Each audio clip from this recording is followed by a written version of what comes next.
ఏ శోధనతో పోరాడుతున్నావో తప్పకుండా భవిష్యత్తులో నీకు దాని మీద జయం వస్తుంది. నువ్వు ఏ సమస్యతో పోరాడుతున్నావో, ప్రస్తుతం వేదన పడుతున్నావో, ఇంకా కొద్ది దినములో నీకు ఆ పరిస్థితుల్లోంచి విడుదల వస్తుంది. నువ్వు ఏ బలహీనత చేత శోధించబడుతున్నావో ప్రస్తుతం, కొద్ది దినములో నీకు దానిలో నుండి విడుదల వస్తుంది. ఎందుకు నమ్మవు? నమ్ము, అదే జరగబోతుంది. అట్లా కాకుండా నువ్వు ఇంకొక రకంగా ఊహించుకున్నావు అనుకో, నీ విశ్వాసానికి భిన్నంగా ఆయన ఏం చేయలేడు. నువ్వేది విశ్వసిస్తున్నావు అదే నీకు వచ్చేటట్టు చేస్తాడు. మా గతంలో చేసినాడు, భవిష్యత్తులో చేసేవాడు, ప్రస్తుతం కూడా చేయగలడు. కాబట్టి సందేహించొద్దు. అన్ని కాలాలకు నువ్వు దేవుని మీద అనుకో. అన్ని పరిస్థితులకు, అన్ని కాలాలకు ఆయన చాలినవాడు. దురాత్మల మీద మనకు దేవుడు అధికారం ఇచ్చి ఉంటే నీకెట్టబడుతున్నాయి. నీలో పరిశుద్ధాత్మ లేడా? పరిశుద్ధాత్మను బయటికి నెట్టావా ఏంది? కొంపదీసి ఆత్మ బయటికి వెళ్ళిపోతేనే దురాత్మ వచ్చి కూర్చునేది. ఎవరు విన్నారో ఈ లైవ్లో నాకు తెలియదు, మొత్తానికి ఎవరో ఉందా, కేసు ఉంది. అందుకనే దేవుడు ఈ మాట బలికిస్తున్నాడు. ఖచ్చితంగా చెప్తున్నా నేను. దేవునికి స్తోత్రం కలుగును గాక. చెప్తున్నా, దేవుని ప్రాకారం ఉంది మన చుట్టూ. అది దాటి శత్రువైన సాతానుకే, అంటే దయ్యాల రాజుకే ఛాన్స్ లేనప్పుడు, ఆఫ్టర్ ఆల్ దయ్యాలు, ఆఫ్టర్ ఆల్ అపవిత్రాత్మలు ఏడిసినాయి, ఏడొస్తాయి. వాటి రాజుకే దిక్కు లేకపోతే ఏది రావాలన్నా దేవుని సెలవు కావాలి, లేకపోతే అవి రావటానికి ఛాన్సు లేదు. మరి అట్లయితే దేహమునే చంపువారికి భయపడకుడి కానీ దేహమును ఆత్మతో కూడా నరకములో నశింపజేయగలవానికి మిక్కిలి భయపడుడి అని ఉంది కదన్నా.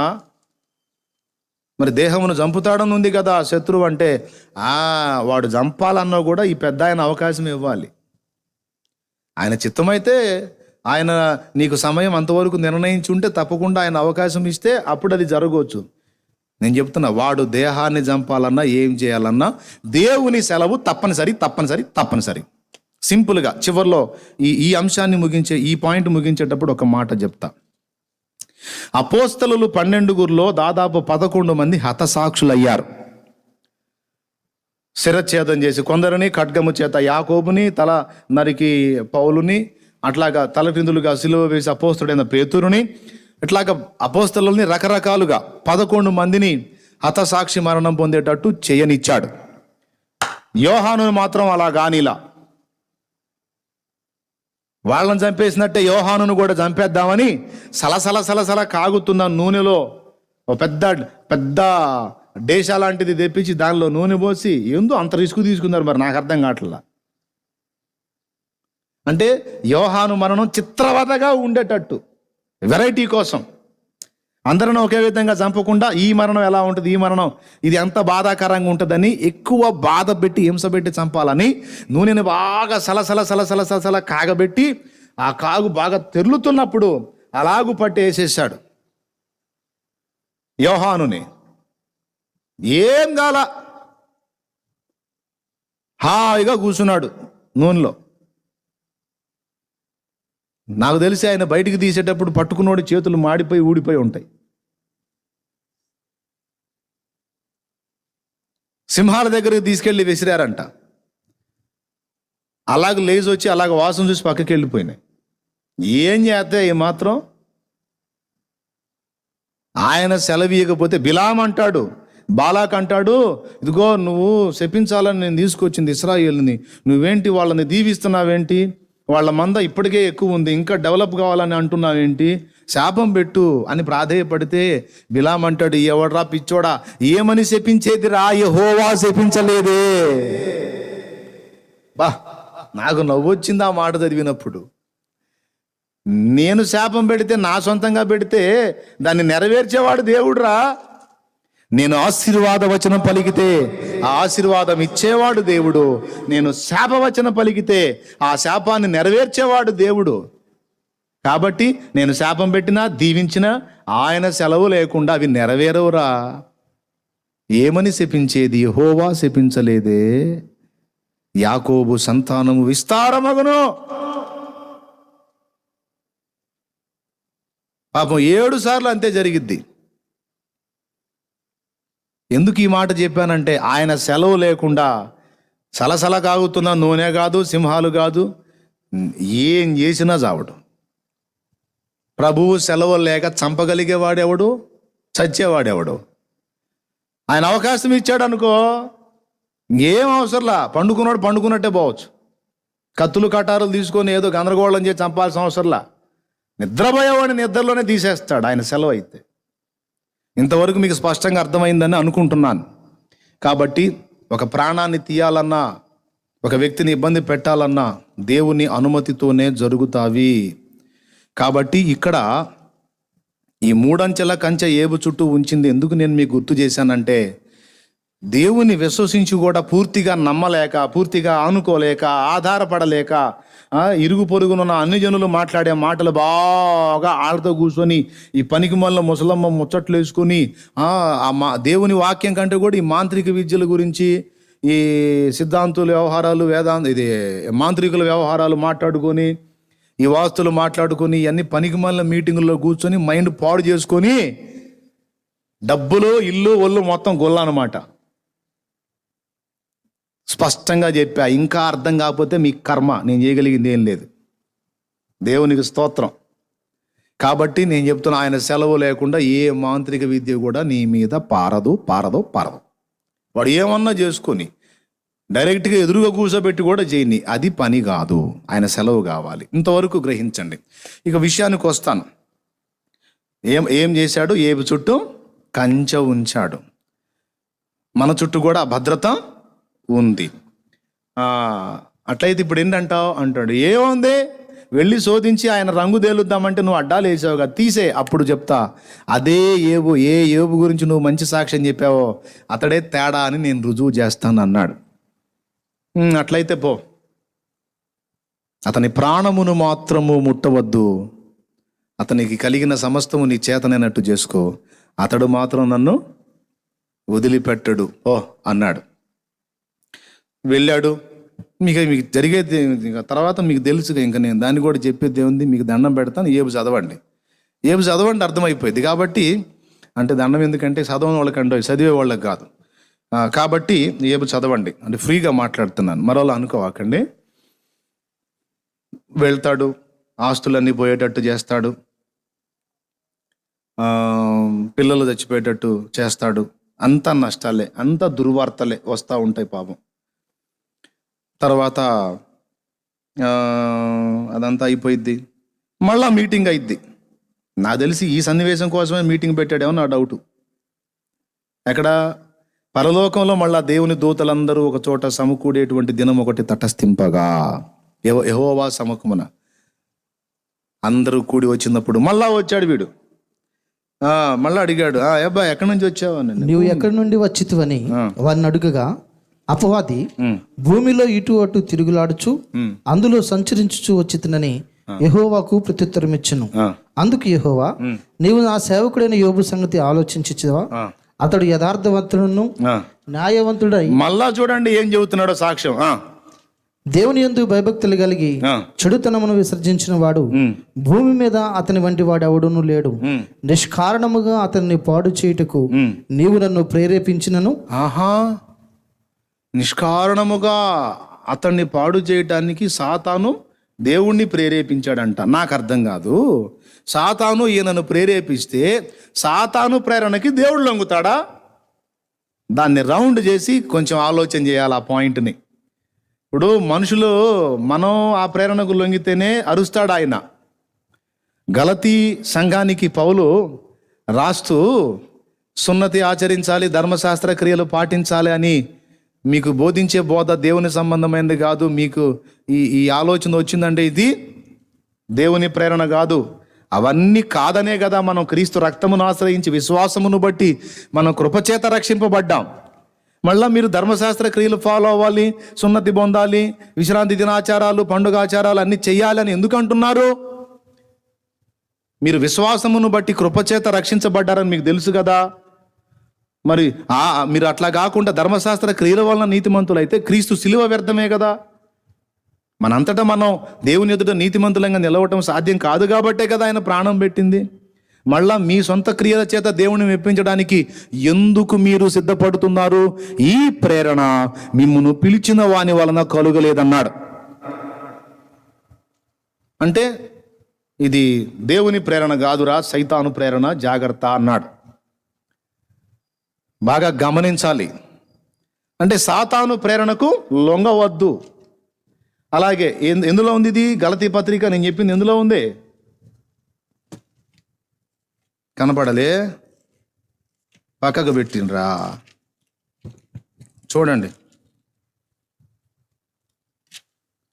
5వ అధ్యాయం 8వ వచనం చదువు, లేదా 7వ వచనం నుంచి. మీరు బాగుగా పరిగెత్తుచుంటిరి, సత్యమునకు విధేయులు కాకుండా మిమ్మును ఎవడు అడ్డగించను? ఈ ప్రేరణ మిమ్మును పిలుచుచున్న వాని వలన కలగలేదన్నాడు. అంటే సాతాను ప్రేరణ మీరు లొంగొద్దు అనే గలతీ పత్రిక మొత్తం రాశాడు. స్తోత్రం. అపోస్తల కార్యం 5వ అధ్యాయంలో అననీయ సప్పిరాలు పొలం అమ్మిన సొమ్ములో కొంత దాచుకొని కొంత తీసుకొచ్చి పేతురు పాదాల దగ్గర పెట్టినప్పుడు పరిశుద్ధాత్మను మోసపుచ్చుటకు సాతాను ఎందుకు మీ మనసులను, హృదయములను ప్రేరేపించెను? అంటే వాడికి ఎందుకు ఛాన్స్ ఇచ్చారు అని అడుగుతున్నాడు పేతురు. ఆడికి ఎందుకు అవకాశం ఇచ్చారు? ఆడిని ఎందుకు శోధించనిచ్చారు? ఆడి ప్రేరణకు ఎందుకు లొంగారు? ఆడు మిమ్మల్ని ప్రేరేపించాడు, ప్రేరేపించి గెలిచాడు అంటే వాడి ప్రేరణకు లొంగారు, మీరు తప్పు చేశారు అని శిక్షించాడు. అలాంటిది మనల్నే ఆ ప్రేరణకు లొంగొద్దని ఆయన లొంగటం ఏందండి? నిష్కారణముగా అతనిని నష్టపుచ్చడానికి నువ్వు నన్ను ప్రేరేపించావురా. ఏమయ్యా, నువ్వు అన్నీ ఎరిగిన వాడవు కదా, సృష్టికర్తవు కదా, మహానుభావుడవు కదా, ఆడు ప్రేరేపించాడు అనుకో, నువ్వెట్లా పాపం ఏబుని గుల్ల చేస్తావయ్యా నువ్వు? మాకేమో వాడి ప్రేరణకు లొంగొద్దని చెప్తా, నువ్వేమో వాడి ప్రేరణకు లొంగిపోతా, లొంగి భక్తులను అగచాట్ల పాలు చేస్తా అని కేసు పెడదామా దేవుని మీద? ఎవరికి పెడదాం? ఆయనకే పెట్టాలా? ఎవరికి పెట్టాలండి కేసు? ఆయనకే పెట్టాలా? పెడదాం, పెట్టేశాం. ఇప్పుడు ఏం చెబుతాడో సమాధానం చూద్దాం. నిన్ను ప్రేరేపిస్తే నువ్వు లొంగి నీతిమంతుడైన భక్తుడిని అగచాట్ల పాలు చేయటం ఏమిటి? అసలు ఏమిటయ్యా అంటే కొంచెం జాగ్రత్తగా మనం పరిశీలన చేస్తే అసలు మొదట ప్రేరేపించింది అపవాది కాదు, అసలు దేవుడే వాడిని ప్రేరేపించి వాడు మళ్ళొచ్చి ఈయన్ని ప్రేరేపించేటట్టు చేసింది అసలు దేవుడే. అర్థమైందా? అసలు ఫస్ట్ ప్రేరేపించింది ఎవరు? ఫస్ట్ వాడిని కదిలిచ్చి ఏబు ప్రస్తావన తెచ్చి వాడిని రెచ్చగొట్టింది ఎవరు? ఆయనేగా. వాడు పోయి ఏబుని ఇబ్బందులు పెట్టి వచ్చాడు మళ్ళా, నువ్వు అనవసరంగా నన్ను ప్రేరేపించావు అన్నాడు. కొంచెం జాగ్రత్తగా చూడండి. అంటే ఏబు విషయమై సాతానుకు చెప్పి వాడిని కదిలించి వాడు దేవుణ్ణి ప్రేరేపించినట్లుగా చూపించి, వాస్తవమే వాడు దేవుణ్ణి ప్రేరేపించిన మాట వాస్తవమే, అంత అలా వాడు చేయాలనే ముందు దేవుడు వాడిని కదిలించిన మాట కూడా వాస్తవమే. ఎందుకు దానిలో ఉన్న నిగూఢత ఏమిటంటే ఏబును దేవుడు రెండంతలుగా ఇంకా దీవించాలనుకున్నాడు. అండి మీలో ఎంతమందికి కావాలి రెండంతలు దీవెన? నాకు కావాలంటే చెప్పండి తొందరగా, నేను మంచినీళ్ళు తాగుతా.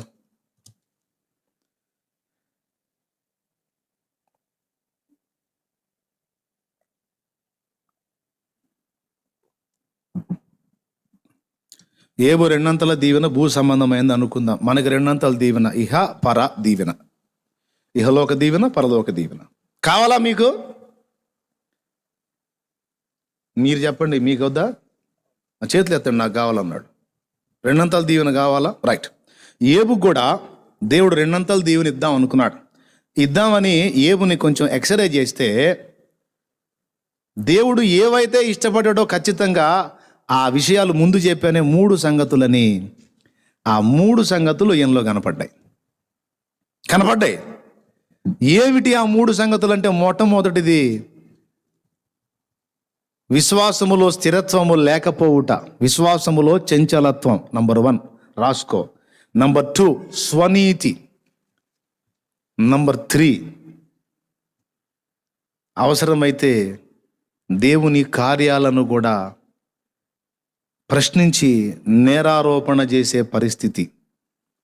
ఏ 3 దేవుడు ఇష్టపడ్డాడో ఆ 3 ఏబులో దొరికినాయి దేవునికి. అరెరెరెరే, ఇవి ఉంటే నేను 2 దీవించలేనే బిడ్డని. చాలా కాలం నుంచి గమనిస్తున్నా, యథార్థత బాగానే ఉంది, న్యాయం బాగానే ఉంది, భయభక్తులు బాగానే ఉన్నాయి, అన్నీ బాగానే ఉన్నాయి, కానీ రహస్యంగా ఏబులో ఈ 3 పనిచేస్తున్నాయి. ఇప్పుడు నేను వాటిని సరిచేసి శుద్ధి చేసి నా బిడ్డను 2 దీవించాలా అనుకున్నాడు. మరి ఇప్పుడు ఏబుని శుద్ధి చేయాలి, ఏబుని కరెక్ట్ చేయాలి అంటే వేరే మార్గం ఏమి కనపడలా. ఏబుకి ఇప్పుడు అర్జెంటుగా శ్రమలు రావాలి, అన్ని విషయాల్లో రావాలంటే ఎవరు పోవాలి? ఆ పని చేయటానికి ఎవరు పోవాలి? అలాంటి పనులు చేసేవాడు ఒకడు ఉన్నాడు, వాడిని దించాలి లైన్లోకి. దించాలంటే మరి ఎట్లా? అందుకని ఏదో సందర్భాన్ని ఎత్తినట్టుగా వాని ప్రస్తావన తీసుకొచ్చి మా ఏబు చాలా పర్ఫెక్ట్ అనేసరికి వీడు ఒప్పుకోడుగా. దేవుడు నంది అంటే వీడు ఊరుకోడు. దేవుడు ఇది మంచిరా అంటే ఊరుకోడు. వెంటనే ఆహా ఏం కాదు అది తేడా అంటాడు. నువ్వు అనాలనే నిన్ను ఆ విషయం నేను గల్లిచ్చింది.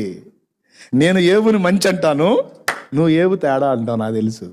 అందుకని ఈ మంచి చెడ్డ 2 విశ్లేషించుకోవడానికి ఖచ్చితంగా ఈ శోధనే అవసరమైద్ది. కాబట్టి తప్పనిసరిగా నువ్వు ఏబు మీదకి వెళ్తావు, ఏబుని నువ్వు శ్రమ పెడతావు.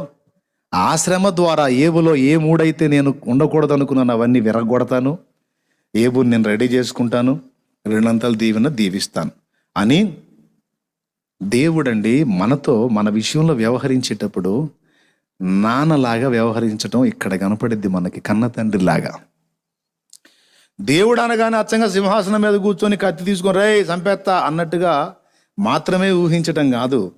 దేవుడు మన నాన్న అని కూడా మనం మర్చిపోకూడదు. యేసయ్య చెప్పాడు, మీ తండ్రి.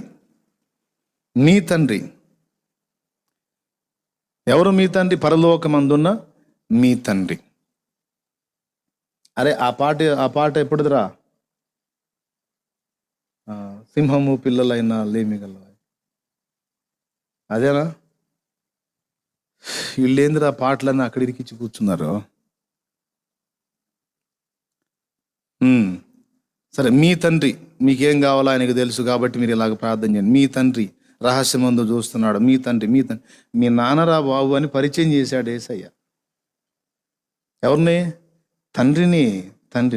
పరలోకమందున్న మా తండ్రి, నీ నామం పరిశుద్ధ పరచబడునుగాక, నీ రాజ్యం మాకు వచ్చునుగాక.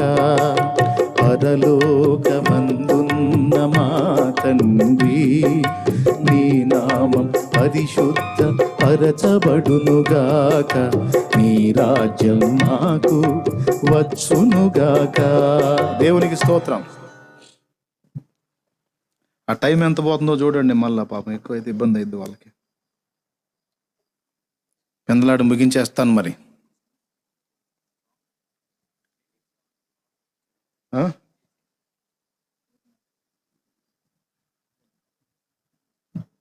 రైట్. మరి ఇక టైం లేట్ అవుతుందిగా. కార్యక్రమంలో తర్వాయి భాగం వచ్చేవారని చెప్పేదా?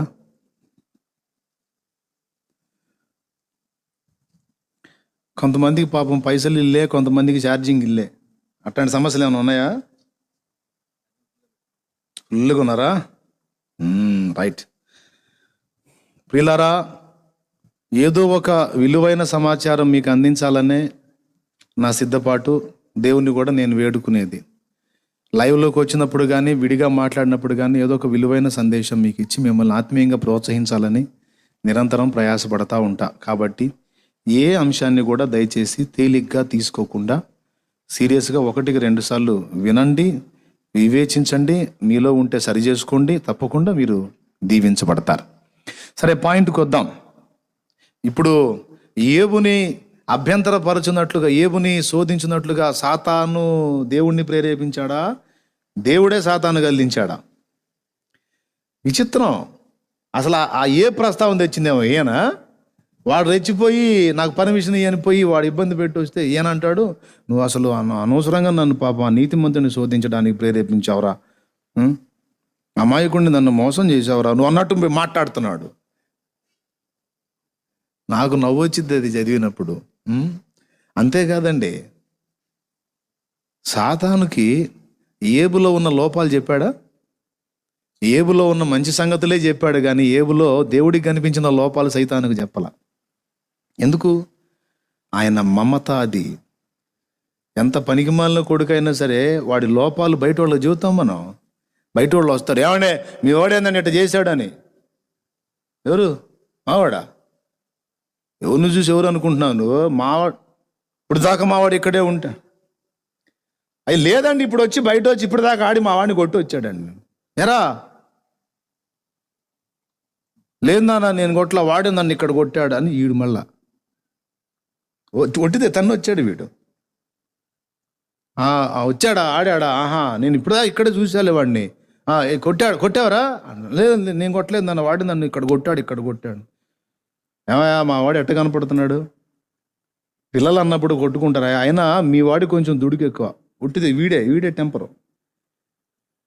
మళ్ళీ వీడిని పక్కన వేసుకొని వాళ్ళ అబ్బాయిని అంటాడనమాట, ఇంకోసారి కొడితే మర్యాద ఉండదంటే మేము మాత్రం ఊరుకుంటామేంది, మా వాడి జోలికి వస్తే మేము కూడా ఊరుకాం పోవా. చూశారు కానీ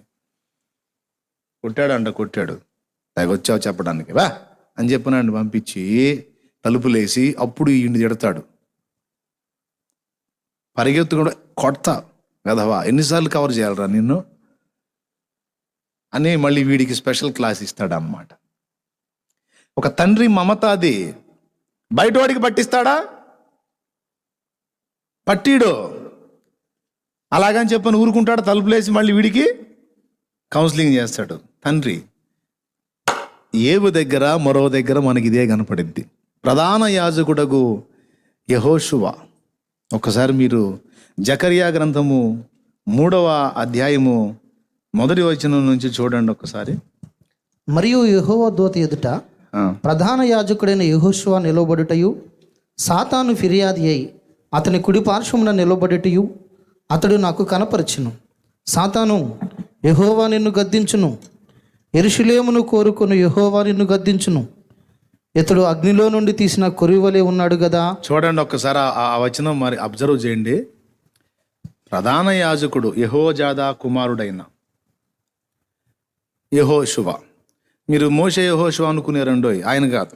నూను కుమారుడైన యెహోషువ ఈయన ప్రధాన యాజకుడు యెహోజాదా కుమారుడైన యెహోషువ. మలిన వస్త్రములు గలవాడై యెహోవా దూత సన్నిధులు, అంటే దేవుని సన్నిధిలోనేలే, ఆయనకు దూత అనే బిరుదు కూడా ఉంది కదా, ఆయన సన్నిధిలో నిలిచున్నాడు.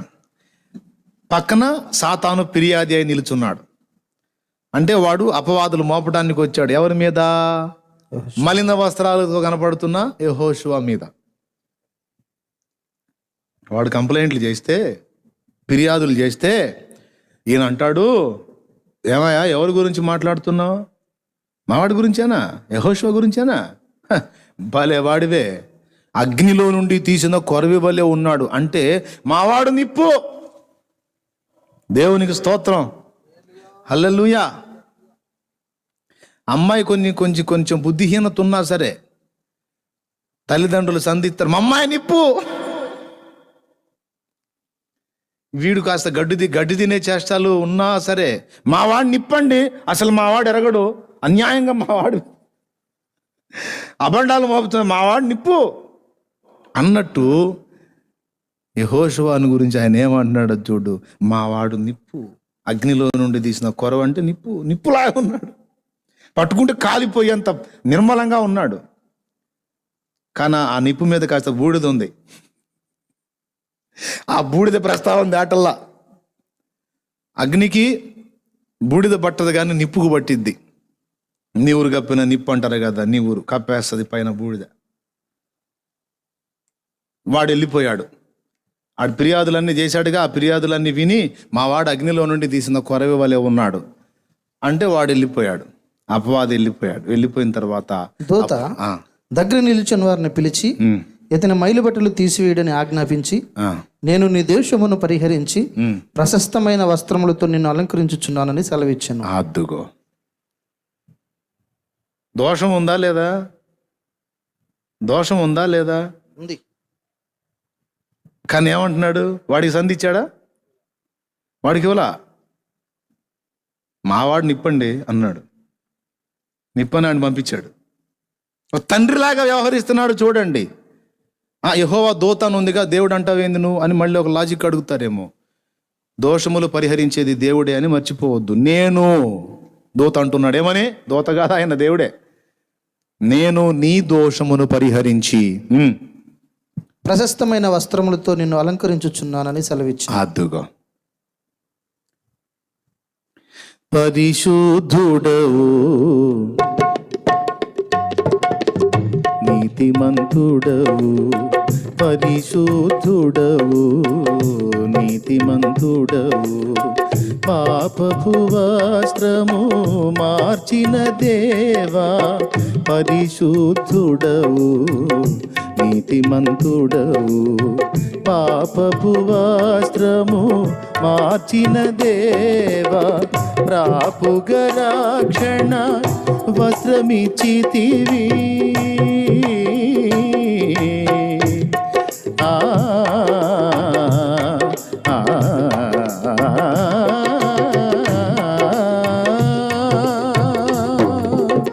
ప్రాపుగ రక్షణ వస్త్రమిచ్చితివి, పొగడెద నిన్ను ధవళవన్నుడ, పొగడెద నిన్ను ధవళవన్నుడ, కొనియాడి పాడి కీర్తించి వందించెద నిన్ను నా ప్రభువా, కొనియాడి పాడి కీర్తించి వందించెద నిన్ను నా ప్రభువా, నరులను కావగా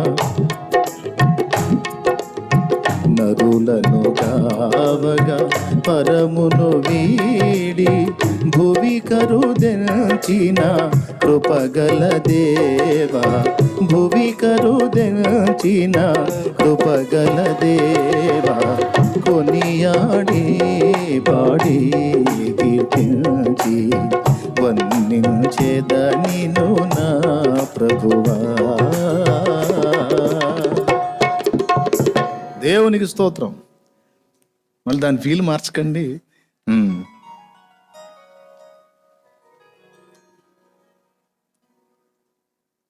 పాపపు వస్త్రము మార్చిన దేవా, ప్రాపుగ రక్షణ వస్త్రమిచ్చితివి, పొగడెద నిన్ను ధవళవన్నుడా.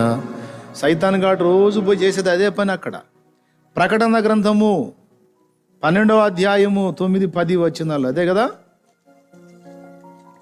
రాత్రింబగళ్ళు తండ్రి అయిన దేవుని ఎదుట మన సహోదరుల మీద నేరము మోపువాడైన అపవాది. వీడికి రోజు అదే పని.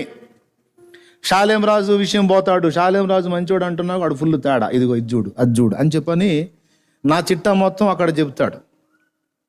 అవన్నీ ఆయన మళ్ళీ వాడు అబద్ధాలు చెప్పడం నిజాలే చెప్పే తండ్రి అయిన దేవుని దగ్గరికి వెళ్ళి అబద్ధాలు చెబితే పగిలిపోద్ది ఆడికి.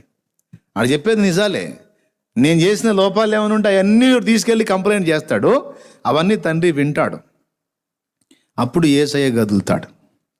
కదిలి తండ్రి మరి వాడు కొన్ని ఆ లోపాలు కలిగిన మాట వాస్తవమే అయినప్పటికీ ఇదిగో నా రక్తమును ఆశ్రయించాడు చూడు, అదిగో ఆ విషయమై నన్ను క్షమాపణ వేడుకున్నాడు చూడు, ఇదిగో వాని అతిక్రమముల నిమిత్తమై నా రక్తము ఉన్నది తండ్రి అంటాడు. కథం ఇక వాడు అన్ని కేసులు రాసిన కేసులన్నీ కూడా ఇదిగో నా రక్తం అనగానే మొత్తం రెడ్డింగ్ పడిపోద్ది ఇంటూ మార్క్. అట్ట దప్పించుకొని కథ నడుపుతున్నాం మనందరం. ఎవరి రక్తంతో? ఆయన రక్తంతో. దేవునికి మహిమ కలుగును గాక. ఇదన్నా పాడొచ్చా? అమూల్యమైన రక్తం. లేదా? ఛాన్స్ లేదా? సరే పో.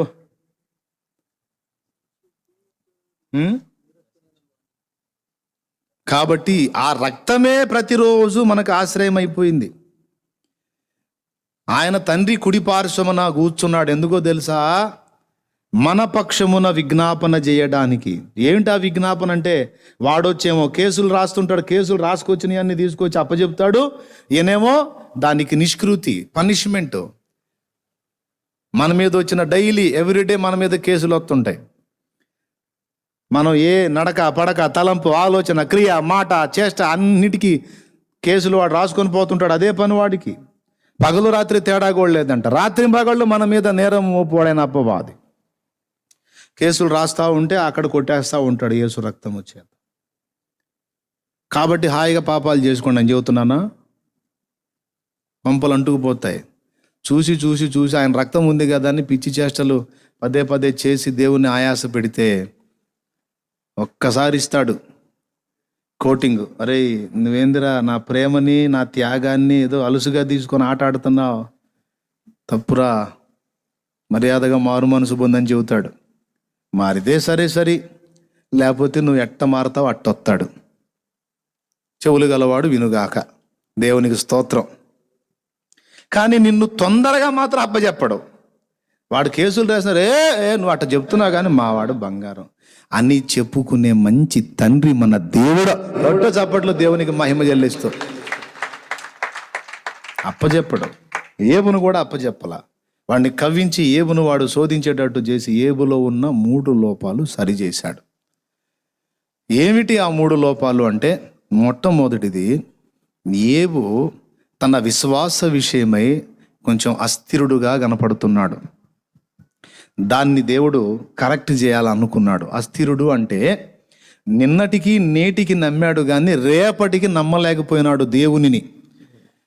ఏబు గ్రంథము 3వ అధ్యాయము 25వ వచనం ఒకసారి చూడండి. ఏది వచ్చునని నేను బహుగా భయపడుతునో అదియే నాకు సంభవించుచున్నది, నాకు భీతి పుట్టించినదే నా మీదకి వచ్చుచున్నది. ఆ మాట ఒక్కసారి మళ్ళా మీరు గమనించండి. మళ్ళీ చదువయ్యా. ఏది వచ్చునని నేను బహుగా భయపడుతునో అదియే నాకు సంభవించుచున్నది, నాకు భీతి పుట్టించినదే నా మీదకి వచ్చుచున్నది. దేవునికి స్తోత్రం కలుగును గాక. ఏది వచ్చునని నేను బహుగా భయపడితినో అదియే నాకు సంభవించుచున్నది. అంటే ఇక్కడ నా డౌట్ ఏంటంటే, ఎందుకు భయపడ్డావు? నీకెందుకు భవిష్యత్తును గురించి భీతి కలిగింది? ఇప్పుడు నిన్న కాపాడిన దేవుడు, నేడు కాపాడే దేవుడు రేపు కాపాడడా? అంటే నిన్నటికి నేటికి ఉన్నాడు కానీ రేపటికి చాలినవాడు కాదా? దేవుని మీద ఆనుకునే విషయంలో, దేవుని విశ్వసించే విషయంలో ఏ విషయాన్ని గురించి కూడా మనం సందేహించటం, అనుమానించటం దేవునికి ఇష్టం ఉండదు. దైవజనులు జాషువా డానియేలు అయ్యగారు, ఆ మహానుభావుడు పలికిన మాటలు ఏవైనా ఒక మంచి మాట చెప్పండి అయ్యగారు అని అక్కడ దైవజనును ఒకసారి నేను అడిగితే ఒక అమృతతుల్యమైన మాట చెప్పాడు. విశ్వాసము భయము కలిసి కాపురం చేయవన్నాడండి అన్నాడు. నాకు చాలా హాయిగా అనిపించింది ఆ మాట విన్నప్పుడు. విశ్వాసము భయము కలిసి కాపురం చేయవు, అవి 2 వేరువేరుగా నివసిస్తాయి. ఇప్పుడు ఏబు దగ్గరికి వద్దాం. విశ్వాసము కలిగిన వానికి భయం ఉండదు. భయపడేవాడు విశ్వాస విషయంలో అస్థిరుడుగా ఉన్నాడు, చంచలుడుగా ఉన్నాడు. అవునా కాదా? విశ్వసించువాడు కలవరపడడు. ఇప్పుడు ఈయనకి ఏది వచ్చునని నేను బహుగా భయపడితినో అదే నాకు వచ్చింది అన్నాడు. ఎందుకు భయపడ్డావు? ఇది కేసు, ఏబు గారి మీద కేసు. ఎందుకు భయపడ్డావు నువ్వు? ఈ పాట పాడుకోలేకపోయావా శుభ్రంగా? ఏబు గారు, కాపాడినావు ఇంతకాలము, కాపాడెదవు ఇక ముందు కాలము, కాపాడినావు ఇంతకాలము, కాపాడెదవు ఇక ముందు కాలము, నిన్ను మరువనయ్యా నా జీవితాంతము, నిన్ను మరువనయ్యా నా జీవితాంతము, సొంతము, నీకే నీకే నా బ్రతుకు సొంతము. అందుకొనుము దేవా ఆరాధన, నా దీన స్తుతి నివేదన. అందుకొనుము దేవా ఆరాధన, ఆరాధన ఆరాధన ఆరాధన ఆరాధన. అందుకొనుము దేవా ఆరాధన, నా దీన స్తుతి నివేదన. దేవునికి స్తోత్రం. హల్లెలూయా. వాడు ఎడిపోయాడు రా, ఆ మైకు తీసుకున్నాడు కూర్చోమన్నా. ఉందా మైకు పట్టుకొని కూర్చున్నాడా? దాక్కొని కూర్చోరా, కనపడవాకు నువ్వు.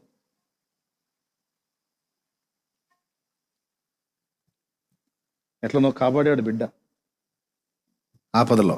దేవునికి స్తోత్రం. అదే ఆనందుడే లేకపోతే ఇప్పుడు ఆగిపోయేది కదా పాట. దేవునికి మహిమ. ప్రియులారా, ఏబు గారు ఈ పాట పాడుకోవచ్చు కదా అని అంటే, అరే నువ్వు ఉంటే బాగుండ్రా పాపం చెప్పేవాడు అంటాడా? ఏమండి, ఏబు గారి సమస్య ఒక్కటే కాదండి, ఇది మనందరి సమస్య. ఇది ఆరంభం నుంచి ఇప్పటిదాకా, మన విశ్వాస జీవితం ప్రారంభమైన దగ్గర నుంచి ఇప్పటిదాకా ఎన్నో పరిస్థితుల్లోంచి దాటించుకొచ్చాడు దేవుడు మనల్ని. అది మీకు అందరికీ తెలుసు, ఇక్కడ ఉన్న వాళ్ళకి తెలుసు, ఆ లైవ్లో ఉన్న వాళ్ళకి కూడా తెలుసు. ఎన్ని రకాల పరిస్థితులు గుండా దాటించాడు. అన్నిటినీ దాటించుకుంటా వచ్చి వచ్చి వచ్చి ఈ మజిలీలో కొంతమంది అంటారు, చచ్చిపోతా, ఇంకెందుకు నేను బతకటం, కష్టం, ఇక నా భవిష్యత్ అంతా శూన్యంగా కనపడుతుంది, అంధకారంలా కనపడుతుంది, ఇక నేను బ్రతకడం వ్యర్థం అని తమ పరిస్థితులను బట్టి, తన ఫ్యూచర్ని బట్టి కొంతమంది భయపడి, వేదన పడి, దుఃఖపడి, భవిష్యత్తును ఊహించుకొని ప్రస్తుతంలో మనశ్శాంతి పాడు చేసుకుంటారు. యేసయ్య ముందే చెప్పాడు, ఏ రోజుకి ఈడు ఆ రోజుకు చాలు, నీకు ఏ రోజుకి ఏది కావాలో నేను చూసుకుంటాను, నువ్వు నోరు మూసుకొని ప్రస్తుతం ఉన్నదాన్ని అనుభవించి నన్ను స్తుతించు అని ఆయన అంటే, ప్రభా ఇప్పుడు బాగానే ఉంది కానీ ప్రభా ఇప్పటికి 15 రోజులకు ఉన్నాయి ప్రభా బియ్యం, స్తోత్రం అయ్యా, ఈ లాక్డౌన్ ఎన్ని రోజులు అవుతుందో ఏం సంగతో ప్రభా, ఇప్పుడు ఒక 500 ఉంది నాయన, నీకు స్తోత్రం అయ్యా, కానీ నా ప్రభా అది కూడా అయిపోతే ప్రభువా ఏందో ప్రభా అంటే, అప్పుడు దేవుడు అవునరా నిజంగా నాకు కూడా డబ్బులు అయిపోయినరా, ఏం చేద్దాం, నేను కూడా దిగులేసుకున్నా అంటాడా?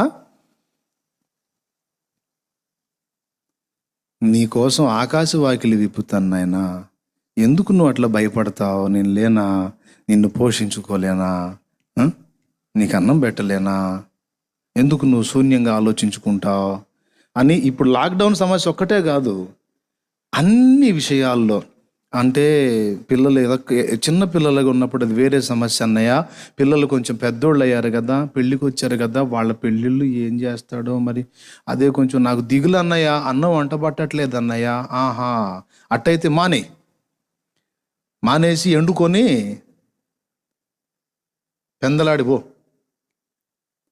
అనాలనిపించింది నాకు, మరి అనకూడదు కదా, అందుకని అనలే. దేవునికి స్తోత్రం.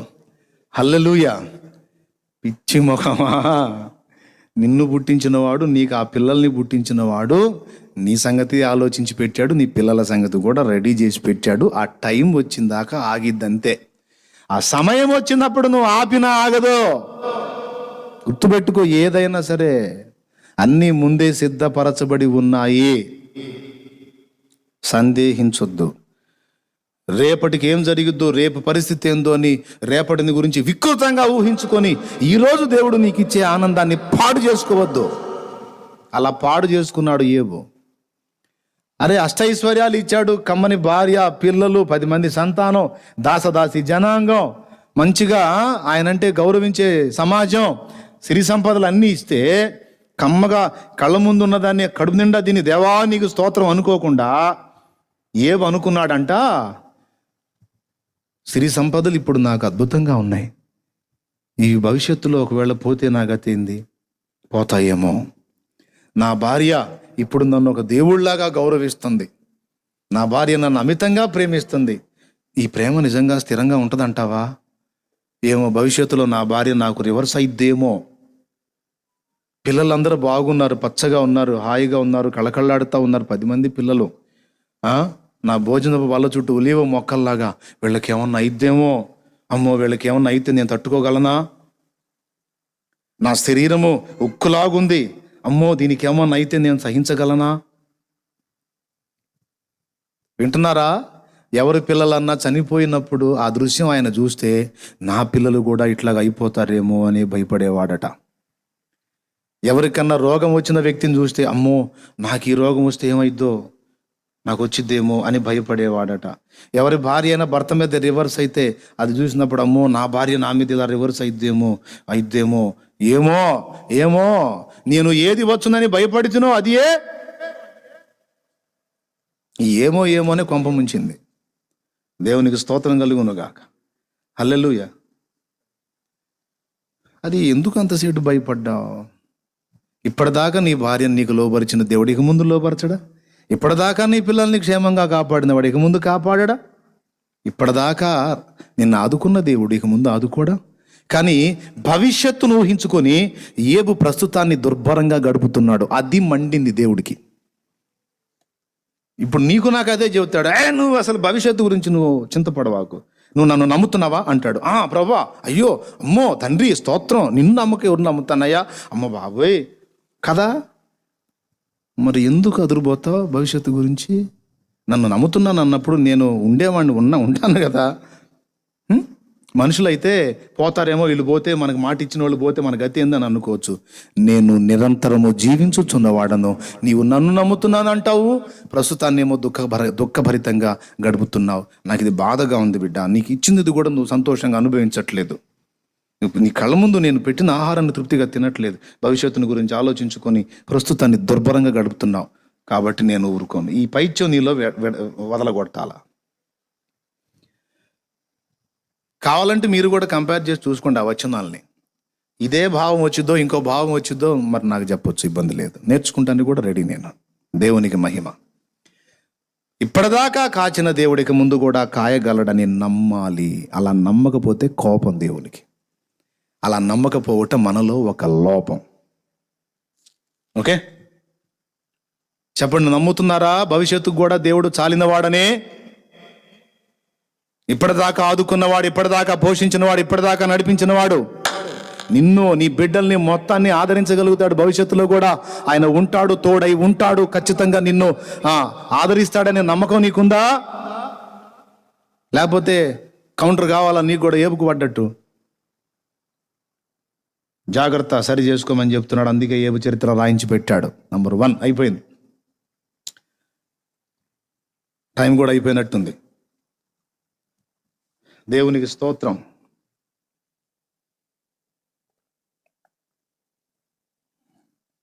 భయపడొద్దు బిడ్డ, భయపడద్దు. ఇదే పాటలో పెట్టావు. ఇంతకాలము కాచినవాడు ఇప్పుడు మరచేనా, ఇంతవరకు నడిపించినవాడు ఇక నిన్ను వీడేనా, అనురాగం పంచినవాడు అన్యాయము చేసేనా, అనురాగం పంచినవాడు అన్యాయము చేసేనా, ప్రాణము బలి పెట్టినవాడు,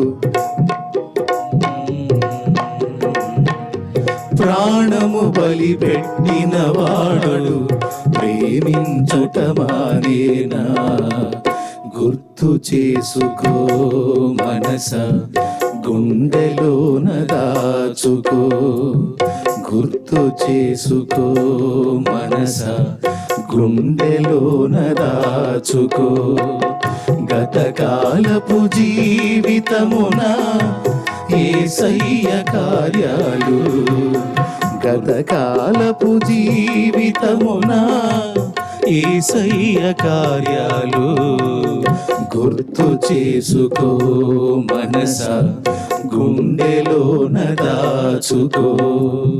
దేవునికి మహిమ. పిల్లరా, ఇంకా టైం అయిపోయిందిలే కానీ ఇక మిగిలిన ఈసారి చెప్తా, దేవుని చిత్తం అయితే ఈసారి చెప్తాను. లేదా మీకు ఇంట్రెస్ట్ ఉంటే మీరు ధ్యానించుకోండి, అవి మీకు కూడా అర్థం అవుతాయి. లేదు చెప్పమంటే తప్పకుండా ఈసారి చెప్తాను. మెట్టుకి దేవభక్తి సాధన చేసేవాడు నోరు ముయ్యాలి, చెవులు ముయ్యాలనే విషయం, దేవుడు తన స్వరాన్ని ఎలా వినిపిస్తాడు, దాన్ని ఎలా సాధన చేసి తెలుసుకోవాలి అనే విషయం, దాంతోపాటు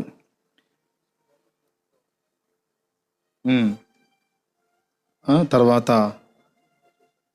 మరి దేవుడు మనలో ఏం చేస్తున్నాడు, మనలో ఉండకూడని దుర్లక్షణాలు తొలగించి ఉండవలసిన ముఖ్య లక్షణాలని నింపుతున్నాడు అనే విషయాన్ని మనం నేర్చుకున్నాం. ఈ మూడింటితో పాటు భక్తులకు, నీతిమంతులకు, యథార్థవంతులకు ఎందుకు శ్రమలు వస్తాయి, అవి దేవుని అనుమతితోనే వస్తున్నాయా, వస్తే ఎందుకు వస్తున్నాయి, ఏ కారణం చేత దేవుడు ఆ పరిస్థితులు అనుమతిస్తున్నాడు అనే విషయాలు కూడా మనం ధ్యానించుకోవటం మొదలుపెట్టి ఒక్క పాయింట్ని గురించి ఇప్పుడు మనం విశ్లేషించుకున్నాం.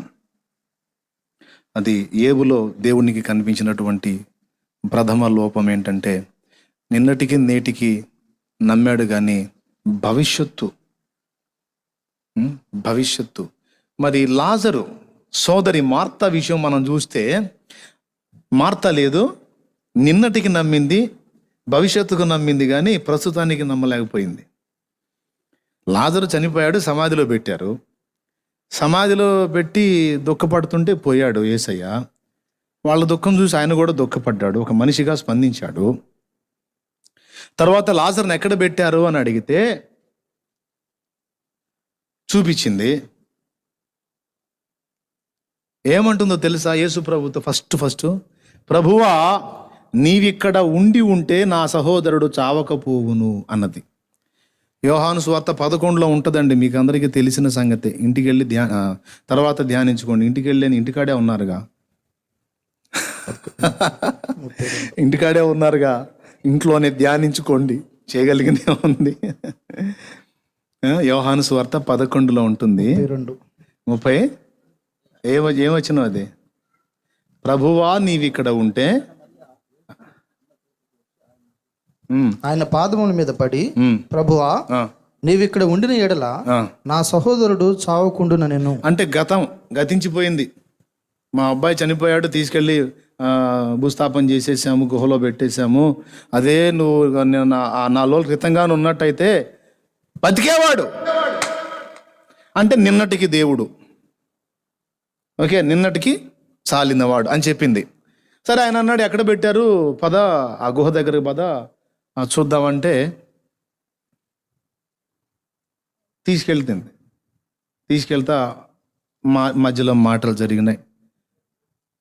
ఆ మాటల్లో పునరుద్ధానమును జీవమును నేనే, నా యందు విశ్వాసం ఉంచేవాడు చనిపోయినా బ్రతుకునని అక్కడే అంటాడు. ఫస్ట్ మాటలోనే అంటాడు, నువ్వు ఇక్కడ ఉంటే నా సహోదరుడు చావకపోవును.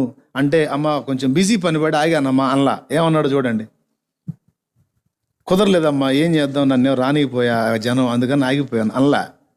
చదువు ఆయన ఏమన్నాడు. అందుకు యేసు, నీవు నమ్మిన ఎడల దేవుని ఏ వచనం అది? 40 వచనం. ఇప్పుడు మార్త పోయి ప్రభువుని కలుసుకుంది కదా, కలుసుకున్నప్పుడు మరి ప్రభు ఏం మాట్లాడాడు ఆమెతో? ప్రభువా నీవు ఇక్కడ ఉండిన ఎడల నా సహోదరుడు చావకపోనంది కదా అన్న తర్వాత ఆయన ఏం అనలేదా? అయ్యా ఇంతసేపు పట్టిందా ఆ వచనం దగ్గర రావటానికి? అందుకు యేసు, పునరుద్ధానమును జీవమును నేనే, నా యందు విశ్వాసం ఉంచువాడు చనిపోయినను బ్రతుకును. అద్దుకో. అప్పుడు ఆమె ఏమందో చూడు, మళ్ళీ బ్రతికి నా యందు విశ్వాసం ఉంచు ప్రతివాడును ఎన్నటికి నీ చనిపోడు, ఈ మాట నమ్ముచున్నావా అని ఆమెను అడిగాను. ఆమె, అవును ప్రభువా, నీవు లోకమునకు రావలసిన దేవుని కుమారుడువైన క్రీస్తువని నమ్ముచున్నానని ఆయనతో చెప్పాను. ఆమె ఈ మాట చెప్పి చాలు అన్నది కదా. అవునయ్యా నేను నమ్ముతున్నా అంది. తర్వాత ఇంకొక మాట ఏమందంటే, అతన్ని నేను లేపుతాను అని ప్రభు అంటే, పునరుద్ధానముందు అతడు లేచుందని నాకు తెలియను అనే మాట మార్త వాడుతుంది. చూడండి ఒకసారి ఆ వచనం. నేను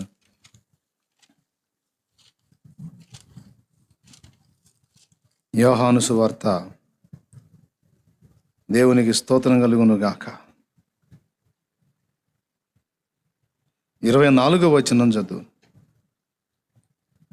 మార్త ఆయనతో 23వ వచనంలో ప్రభు అంటాడు, యేసు నీ సహోదరుడు మరలా లేచునని ఆమెతో చెప్పగా, మార్త ఆయనతో మార్త ఆయనతో అంత్య దినమున పునరుద్ధానమందు 11:24 అండి, లేచునని ఎరుగుదున నేను. ఇక్కడ మార్త నిన్నటికి యేసు చాలినవాడని నమ్మింది, భవిష్యత్తు కూడా చాలినవాడని నమ్మింది. నీవు ఇక్కడ ఉంటే మా అబ్బాయి చచ్చిపోయేవాడు కాదు గయ్యా, అంతా అయిపోయి 4 రోజులు అయినాక వచ్చావు అంటే 4 రోజుల క్రితం ఉన్నట్టయితే బతికిచ్చేవాడివి అంటే ప్రస్తుతం వల్ల కాదనేగా. లేదా మళ్ళీ లెగుస్తాడంటే ఆ భవిష్యత్తులో వస్తావులే, మళ్ళీ పునరుద్ధానం మహిమతో వస్తావు కదా భవిష్యత్తులో, అప్పుడు లెగుస్తాడులే, పునరుద్ధానంలో అందరూ లేచేటప్పుడు లెగుస్తాడులే, తెలుసు నాకు కూడా అంది. భవిష్యత్తును నమ్మింది, గతాన్ని నమ్మింది, కానీ ప్రస్తుతం మాత్రం ఖాళీ అయిపోయింది. అప్పుడు ఆయన అన్నాడు అన్నమాట, అమ్మా నేను నిన్నటికను వచ్చే భవిష్యత్తుకు మాత్రమే కాదు, ఇప్పటికీ కూడా నీవు నన్ను నమ్మొచ్చు, ప్రస్తుతానికి కూడా నీవు నా మీద ఆధారపడవచ్చు. నేను 3 కాలాలకు చెందినవాణ్ణి, నేను అన్ని కాలములలో ఉన్నవాణ్ణి. అన్ని కాలంబులానున్న యెహోవా నిన్నెన్నాదరంబయో కన్న తండ్రి. అన్ని కాలంబులానున్న యెహోవా నిన్నెన్నాదరంబయో కన్న తండ్రి. వన్నేకెక్కిన మోక్ష పాశాళి సన్నూతులున్నాతమయుండ మున్నె నీకు. అన్ని కాలంబుల నున్నా యెహోవా నిన్నెన్నాదరంబయో కన్న తండ్రి, ఓ మా కన్న తండ్రి. స్తోత్రం. అయ్యా అమ్మలారా, ఈ లైవ్లో వింటున్న వాళ్ళారా, ఆయన మొన్న రోగం బాగు చేయటం కాదయ్యా, భవిష్యత్తులో బాగు చేయటం కాదయ్యా, ప్రస్తుతం కూడా బాగు చేయగలడు. ఆయన దయగలిగితే, ఆయనను గద్దించగలిగితే, ఆయన చిత్తం అయితే. ఆయన మా గతంలో చేసినాడు, భవిష్యత్తులో చేసేవాడు, ప్రస్తుతం కూడా చేయగలడు. కాబట్టి సందేహించొద్దు. అన్ని కాలాలకు నువ్వు దేవుని మీద అనుకో. అన్ని పరిస్థితులకు, అన్ని కాలాలకు ఆయన చాలినవాడు. ఇంకేం చెప్పాలి? కాబట్టి మీరు ఇది గ్రహించి, మరి ఏవైతే ఆ విషయంలో కొంచెం మనకి స్థిరంగా కనపడ్డాడు. ఏదో వచ్చిందని నేను బహుగా భయపడుతున్నా, అదే వచ్చింది, నాకు భీతి పుట్టించినదే నాలో జరిగింది. ఖచ్చితంగా ఏవేవైతే అనుకున్నాడు అవన్నీ వచ్చినాయి. అందుకే ఇక్కడ ఒకటి గుర్తుపెట్టుకోండి, నీ విశ్వాసము చొప్పుననే నీకు జరిగిద్ది అన్న యేసు మాట అబద్ధం కాదు. నీ నమ్మిక చొప్పుననే నీకు కలిగిద్ది అన్న మాట కూడా అబద్ధం కాదు.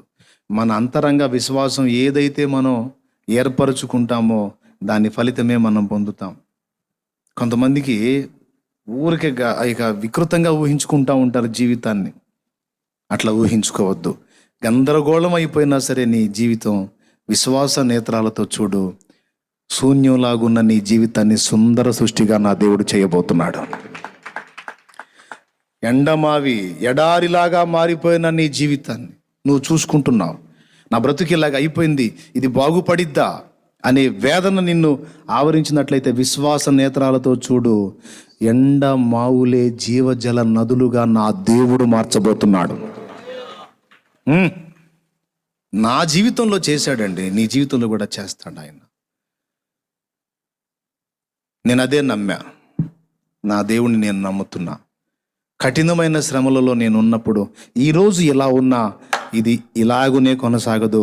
ఒక రోజు ఉంది, ఆ రోజు నాకు దేవుడిస్తాడో, నా పక్షంగా ఆయన తన హస్తము చాపుతాడు. ఆ రోజు నేను ఆశీర్వాదకరమైన పాత్రనవుతాను. నా దేవుడు నాకు కృప చూపుతాడు. నేను నా దేవుణ్ణి సందేహించను, ఆయన శక్తిని సందేహించను. ఇప్పుడు ప్రస్తుతం ఉన్న ఇబ్బందులను బట్టి నా భవిష్యత్తుని నేను వికృతంగా ఊహించుకోను. నా దేవుని అందలి విశ్వాసమును బట్టి నేను మంచిగానే నా భవిష్యత్తును విశ్వసిస్తున్నాను. నా దేవుడు నాకు తోడై ఉంటాడు. నిశ్చయముగా ఆయన నన్ను ఆశీర్వదిస్తాడు. నేను అది నమ్ముతున్నాను అని నేను దేవుని మీద విశ్వాసం పెట్టుకున్నా. ఆ విశ్వాసం నన్ను సిగ్గుపరచలా. తప్పకుండా నేను ఏవేవైతే అనుభవాలు కోరానో అవన్నీ కూడా నా దేవుడు నెరవేర్చి నాకు చూపించాడు. కాబట్టి మీరు ఇవన్నీ గుర్తుపెట్టుకొని మీరు ధైర్యం తెచ్చుకోండి. అందుకే నేను ఆ పాడింది ఆ పాట. నీవు మోసిన నిందకు ప్రతిగా పూదండ ప్రభువు ఇచ్చునులే, నీవు పొందిన వేదనలన్నీ త్వరలో తీరిపోవునులే, నీ స్థితి చూసి నవ్విన వారే సిగ్గుపడే దినమొచ్చేనులే, నీ స్థితి చూసి నవ్విన వారే సిగ్గుపడే దినమొచ్చేనులే. విడుదల సమీపించెను, నీకు వెలుగు ఉదయించును. విడుదల సమీపించెను, నీకు వెలుగు ఉదయించును. చెమ్మగిల్లు కళ్ళలోన కన్నీళ్ళెంత కాలం, కష్టాల బాటలోనే సాగదు పయనం. విడుదల సమీపించెను, నీకు వెలుగు ఉదయించును. విడుదల సమీపించెను, నీకు వెలుగు ఉదయించును. నువ్వు ఏ శోధనతో పోరాడుతున్నావో తప్పకుండా భవిష్యత్తులో నీకు దాని మీద జయం వస్తుంది. నువ్వు ఏ సమస్యతో పోరాడుతున్నావో, ప్రస్తుతం వేదన పడుతున్నావో, ఇంకా కొద్ది దినములో నీకు ఆ పరిస్థితుల్లోంచి విడుదల వస్తుంది. నువ్వు ఏ బలహీనత చేత శోధించబడుతున్నావో ప్రస్తుతం, కొద్ది దినములో నీకు దానిలో నుండి విడుదల వస్తుంది. ఎందుకు నమ్మవు? నమ్ము, అదే జరగబోతుంది. అట్లా కాకుండా నువ్వు ఇంకొక రకంగా ఊహించుకున్నావు అనుకో, నీ విశ్వాసానికి భిన్నంగా ఆయన ఏం చేయలేడు. నువ్వు ఏది విశ్వసిస్తున్నావు అదే నీకు వచ్చేటట్టు చేస్తాడు. కాబట్టి విఘ్నులైన వాళ్ళందరూ కూడా ఈ విషయాన్ని గుర్తించి దేవుని ఎదుట విశ్వాస విషయంలో చంచలురముగాక స్థిర బుద్ధి, స్థిర మనసు కలిగి, స్థిర విశ్వాసము కలిగి ప్రభువుని సేవించుదాం. రండి, మోకాళ్ళ మీదకి అందరూ రండి. మిగిలిన 2 అంశాలు మళ్ళీ తర్వాత ధ్యానించుకుందాం. ప్రభు చిత్తం అయితే మరో పర్యాయం నేను ధ్యానంలోకి తీసుకొస్తాను. ప్రభు చిత్తం అయితే ఆత్మదేవుడు కూడా ఆ నడిపిస్తాడు. ఈరోజు నీవు ఎదుర్కొంటున్న శోధనలకు భయపడకు. ఈరోజు నువ్వు నలుగుతున్న ఆవేదనలకు కృంగిపోకు. నిశ్చయముగా దేవుడు నీకు తోడై సహాయం చేస్తాడు. ఎడారిలాగా అయిపోయిన నీ జీవితంలో జీవజల నదులు పుట్టిస్తాడు. ఎండమావులే జీవనదులై, ఎడారులే పచ్చిక బయలై ఉల్లసించెనుగా.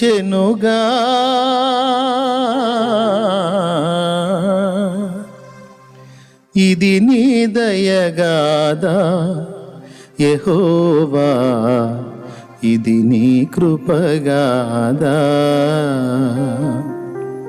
నిష్ప్రయోజకులు అనుకున్న నీ పిల్లలు గొప్ప ప్రయోజకులు కాబోతున్నారు. మార్పు రాదు ఈ వ్యక్తిలో అనుకున్న నీ వ్యక్తి నీ జీవితంలో భాగస్వామి మార్పు చెందబోతున్నాడు. నమ్ము. నువ్వు ఈ కార్యాలన్నిటిని గురించి మనుషుల మీద కాదు కదా నువ్వు ఆధారపడింది. ఏదైనా సాధ్యపరచగల దేవుణ్ణి కదా నువ్వు నమ్మింది. అనుమానం ఎందుకు? నిరీక్షించు, విశ్వసించు, ఎదురు చూడు. ఖచ్చితంగా మారిపోతాయి, పరిస్థితులు మారిపోతాయి. తప్పకుండా ఆయన నిన్ను ఆదుకుంటాడు. దేవా, నేను నమ్ముతున్నానయ్యా, నా హృదయం నిండా ధైర్యం ఉంది ప్రభువా. నా తండ్రివి నాయన, నా పరిస్థితులు మారుస్తావయ్యా. ఈరోజు ఏడుస్తున్నానయ్యా, కన్నీళ్ళు అన్నపానాలుగా బ్రతుకుతున్నాను. ఈ కన్నీళ్ళని ఆనంద బాష్పాలుగా నువ్వు మార్చగలవు దేవా. నేను నమ్ముతున్నానయ్యా, తొందరలోనే నేను అవి కూడా చూడబోతున్నాను ప్రభువా. నీకు స్తోత్రం. హల్లెలూయా, హల్లెలూయా, హల్లెలూయా, హల్లెలూయా. దేవా దేవా దేవా, నమ్ముతున్నానయ్యా. సందేహించనయ్యా. నేను నీ మీద అనుకున్నవాడినయ్యా, నీ మీద ఆధారపడ్డవాడినయ్యా. నీకు వందనాలయ్యా, స్తోత్రాలయ్యా. స్తుతించు దేవుణ్ణి మనసారా స్తుతించు. నేను నమ్ముతున్న నమ్మకాన్ని చెప్పు. నీవే కఠిన శ్రమలో ఉన్నావు, ఏ పరిస్థితుల్లో ఉన్నావు, ఏ బాధలో ఉన్నావో అవన్నీ కూడా దేవుడు కొలిక్కి తీసుకొని రాబోతున్నాడు.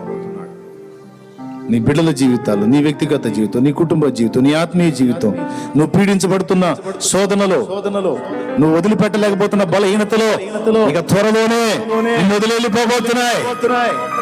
దేవుడు దాన్ని పూనుకున్నాడు. మొత్తం నీ నుండి తొలగించి నిన్ను శుద్ధ సువర్ణంగా ఆయన మార్చబోతున్నాడు. నమ్మో, విశ్వసించు.